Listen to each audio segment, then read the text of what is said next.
We're here in a 2010 to 2013 Lexus GX. We're about to make a game-changing difference by installing the Hamilton Upgrade Kit for CarPlay and Android Auto. We're going to add wireless and wired CarPlay and Android Auto right into the factory screen and preserve all original features as well. You can see your original navigation as well as climate control. Long holding the voice speech button for 3 seconds will switch between the original Lexus system and the new Hamilton system. You won't lose any features with our kit. Shifting to reverse will bring up your original backup camera, and back to park brings you right back to CarPlay, just like a brand new car. This system will preserve your original steering wheel controls and every feature of the vehicle. Backed by a 3-year warranty, designed with the highest quality components, at Hamilton Motor Company, we make sure all of our components meet or exceed OEM Lexus Toyota standards. This means that we use gold-plated circuit boards, and we use only genuine brand name chips in every aspect of our products.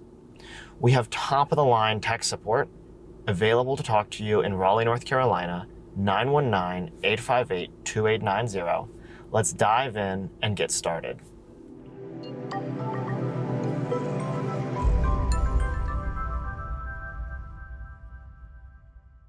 Before we begin, I'm going to show you an overview of the wiring. Here's the box as it comes from Hamilton Motor Company. Let's go ahead and open it up now. This is the Hamilton Upgrade Kit. Precision designed in Raleigh, North Carolina. Our team has custom engineered the circuit board inside this kit using only the highest quality components. I'll show you the wiring now. These are your LVDS video signal wires. I'll show you these in the car. The blue one will plug into the blue socket, and the magenta one will plug into the magenta socket.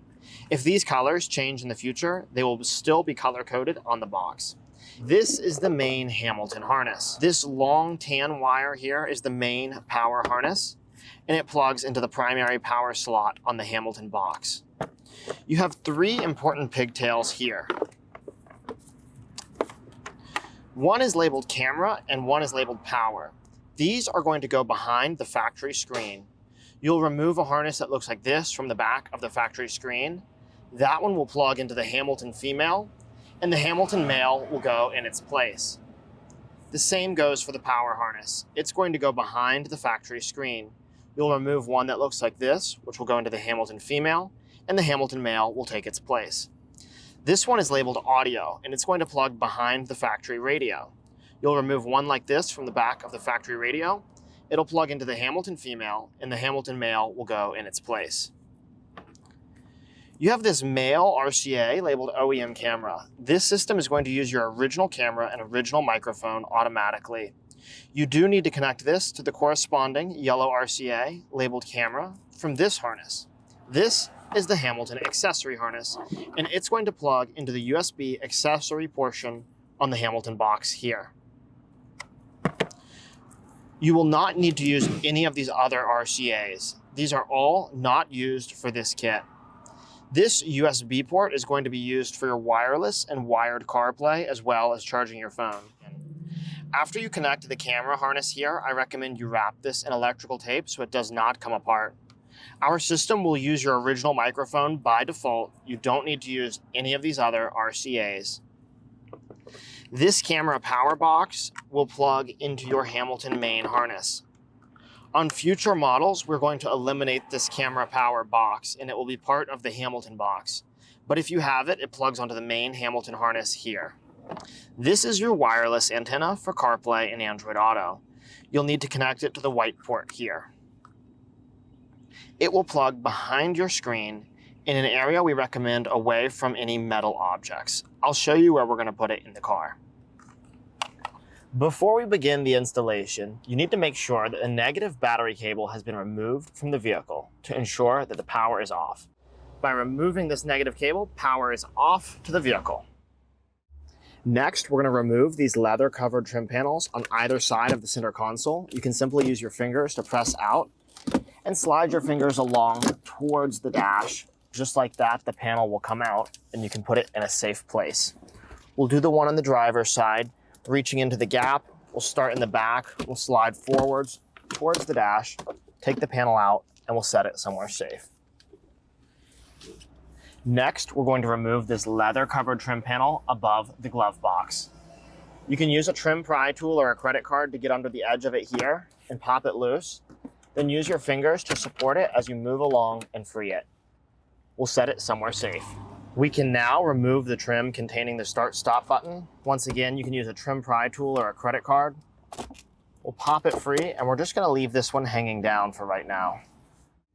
We'll go ahead and use your fingers to reach down around the gear shift boot, press it down off the gear shift, and thread it counterclockwise off the stalk. You can take it off and set it in a safe place like the glove box. We're now going to remove this small panel under the main center console stack. You can use a trim pry tool and simply reach up on the top seam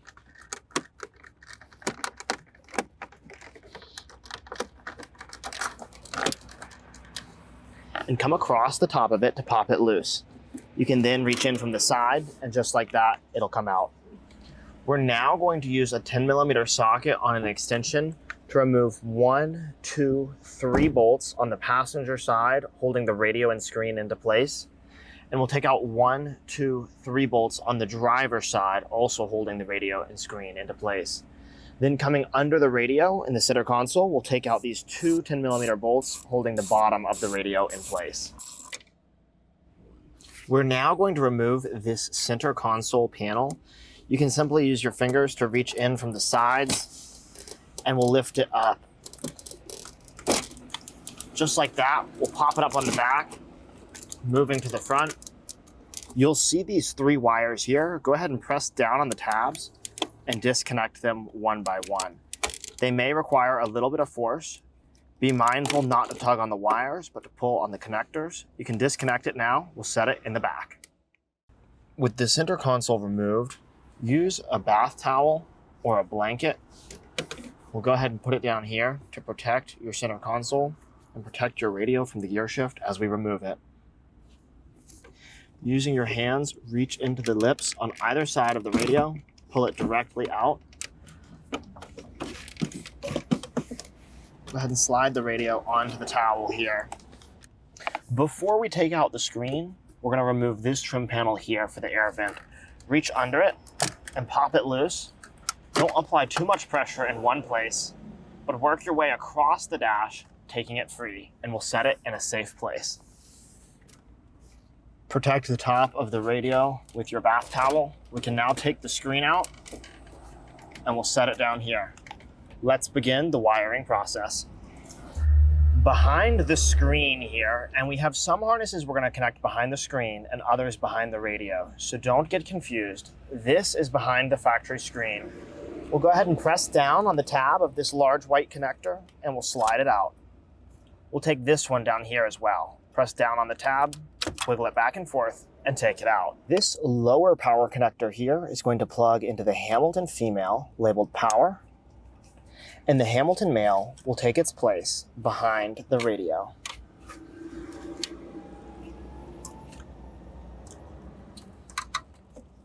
The upper connector here is going to plug into the Hamilton female labeled camera, and the Hamilton male will take its place behind the screen here.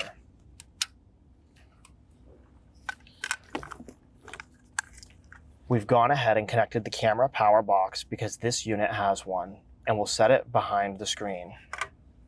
We've got the 2 harnesses connected up here, power and camera. Now let's take the rest of that main Hamilton harness. We've connected the camera power box. Once again, on later models, this will be eliminated. We'll take this and we're going to go around this plastic cross member here. We'll come back out below here, reach in with your other hand, and we'll pull it through. These are our blue LVDS video signal wires. We're going to remove a wire that looks like this from the back of the factory screen. We'll put the Hamilton in its place. The Hamilton female will grab the original Lexus one, and then we're going to route them both down below here. Let's do that now. Go ahead and press down on the blue LVDS connection from the back of the factory radio. We'll connect the Lexus male into the Hamilton female. Then we'll take the other end of the connector, feed it around the plastic crossmember, and pull it out below. The Hamilton male LVDS connector will plug into the back of your factory screen. We'll take the other end of the connector, feed it around the crossmember, and pull it out below. With the connections complete behind the screen, you can pick up the screen, organize the wires so they don't interfere with that crossmember, line up the air vents. We'll set the screen back in its place. Now we can finish up the job behind the radio. We have this pigtail labeled audio here. We'll come down and locate this wire here in the bottom portion of the factory radio. Press down on the tab and pull it straight out. We can now connect the Lexus male into the Hamilton female here. And we'll put the Hamilton male in its place behind the factory radio. We can now begin prepping the Hamilton box. We'll take both of the LVDS video signal wires, we'll plug them into their color corresponding connections. These DIP switches influence the placement of the screen on the display. In other words, it allows us to use this box for various types of displays. These will come preset from Hamilton. If you ever need to change them, there will be a guide in your package that shows you the correct setting. Don't touch these. We'll go ahead and plug the main Hamilton power wire in here. Now, grab your USB accessory harness. We'll go ahead and unfurl it. We're going to place that wired USB port right where we want it. This will be for wired CarPlay or Android Auto. I recommend taking it through the back corner here, and you can position it right here on either the driver or passenger sides, and we'll press it into the trim panel so it hides right here, and you can simply tuck it away when you don't want to use it. Some folks want it on the driver's side, some folks want it on the passenger side. You can put it on either side that is convenient for you. We will now connect the USB accessory harness to the USB accessory portion on the Hamilton box. We will only need to use one of these RCAs, and that is the camera one. We're going to grab the factory camera male wire from the main Hamilton harness. We'll plug it into the female from that USB accessory harness. Wrap this in electrical tape so it does not come undone. Next, we'll go ahead and take the antenna wire and we'll connect it. We're going to put the antenna in the center console, and we're going to put the box back behind the radio here. With all the connections complete, we can go ahead and tuck the wiring together, and we'll begin feeding it into its place back here. All wires need to run behind this plastic crossmember. You cannot have any wires running on front of this plastic crossmember. We'll now take this antenna, we'll pull it below this crossmember here. We'll go below the lower crossmember as well, and we'll pull it through like this. We'll pull this antenna through into the center console area, and we'll use some of the sticky tape to stick it right in here. We can now take the radio, line it back up into its socket, and snap it into place just like that. This is a great time while you have everything easily accessible to reconnect these harnesses and then power on the car to test all functions. Do not power on the car without reconnecting these harnesses first, but this is a great time to check everything. If you have any questions or you've run into any difficulty, you can call Hamilton Motor Company. We have great tech support at 919-858-2890. With the bolts reinstalled, let's take the center console. Go ahead and line it up, starting in the front. We'll take the harnesses and we'll reconnect 1, 2, 3. Now, if you're going to do some testing, I recommend you always have all harnesses installed before you do any testing. You never want to start the vehicle with big harnesses disconnected on a Lexus. Then we'll start by lining the front up. We'll set the front in place.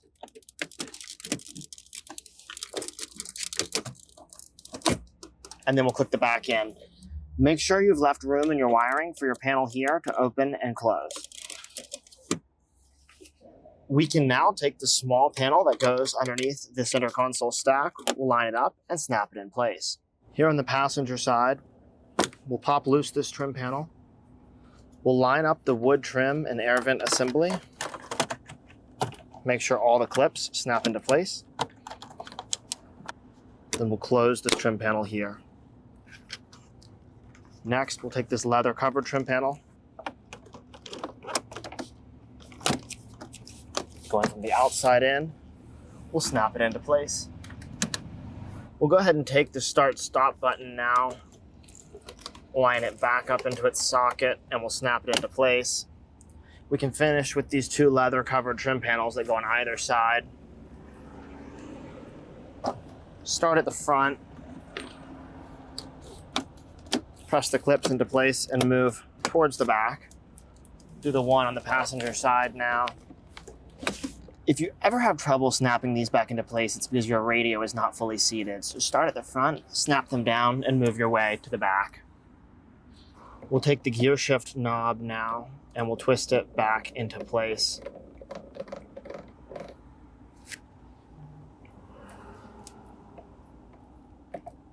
Tighten it down.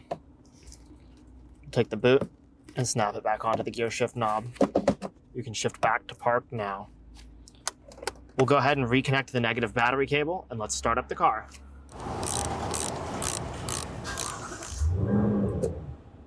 Apple CarPlay and Android Auto are not operating systems, so we have this basic page here where you can access settings underneath CarPlay or Android Auto. You'll see this when you first get into the vehicle and start it up. Long holding the voice speech button for 3 seconds on the steering wheel cycles between the factory Lexus system and the new Hamilton system. With this page present, go ahead and pull out your iPhone. Open up the Settings app on your iPhone and come to the Bluetooth menu. Then scroll down to the bottom and look for a new Bluetooth device, starting with Hamilton. Click on it. When a pairing code pops up, click Pair. Allow to Contacts and Favorites. And if you get a prompt that says Use CarPlay, click Use CarPlay. Just like that, CarPlay will automatically appear. Here it is. You can easily come to the settings page here and change the wallpaper to something that you like. We have one last very important step. We need to set the audio mode. Clicking on your audio button will bring up your audio panel. For the Hamilton system to work, you need to be in aux mode. We've grabbed the auxiliary line behind your factory radio.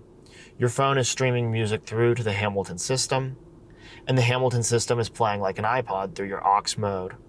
We've done extensive testing even in Mark Levinson vehicles, and we will preserve 100% original audio quality.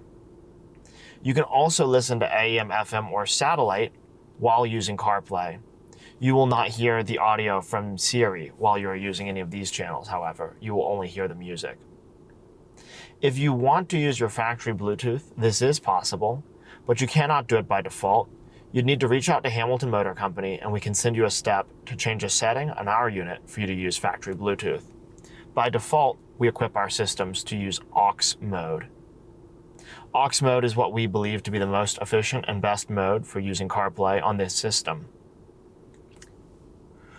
We recommend disconnecting your phone from the factory Bluetooth and forgetting the factory Lexus Bluetooth from your phone's settings. Then turn off Auto Bluetooth Connect and make sure all devices are removed. That way your phone will not be trying to pair with the original Lexus Bluetooth.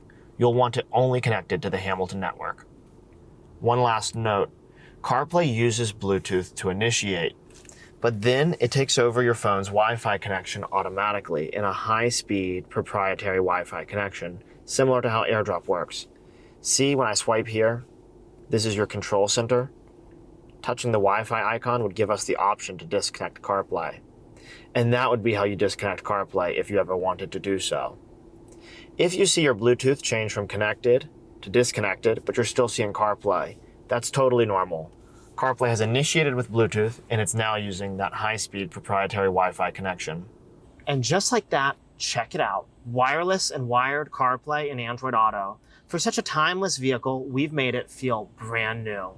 Backed by a 3-year warranty called the Hamilton Guarantee, we're only a phone call away in North Carolina at 919-858-2890. You can talk to me or one of my teammates, and I'll see you in the next video.